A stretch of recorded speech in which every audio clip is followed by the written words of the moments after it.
Благотворительный концерт «От сердца к сердцу» прошел в Хандыге. Все средства, собранные от продажи билетов, пойдут на лечение больного малыша Кескила Хлопкова из оленеводческого села Тополиное. Материал Марии Винокуровой. Благотворительный концерт «От сердца к сердцу» прошел в Хандыге на сцене Хандыгской школы искусств. Все средства, собранные во время концерта, пойдут на лечение больного малыша Кескила из оленеводческого села Тополиное. Анна и Константина Хлопковы до прошлого года жили обычной жизнью. Всей семьей радовались рождению малыша Кескила, особенно старший трехлетний сын.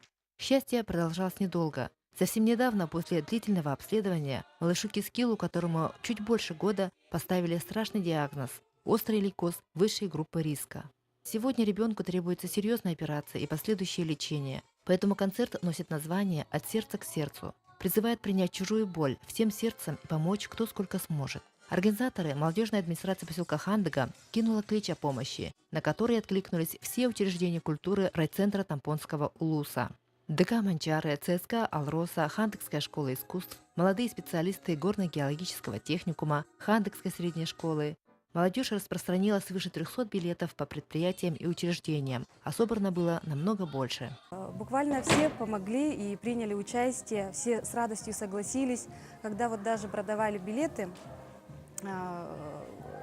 очень многие купили, хотя они заранее знали, что даже не смогут пойти по каким-то причинам на этот концерт, но они все равно купили, чтобы помочь ребенку.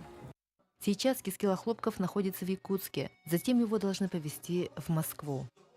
В эти дни должны мальчика увезти в Москву для дальнейшего лечения и обследования. Поэтому помощь материальная им нужна как никогда. Благотворительные акции в пользу малыша Кескила провели в его родном селе Тополиное. Далее благотворительный концерт пройдет в Баягантайском наследии. Собранные средства, а их около 100 тысяч рублей, передадут на лечение мальчика. Мария Винокурова, Джолсан Толстяков, НВК Саха, Хандыга.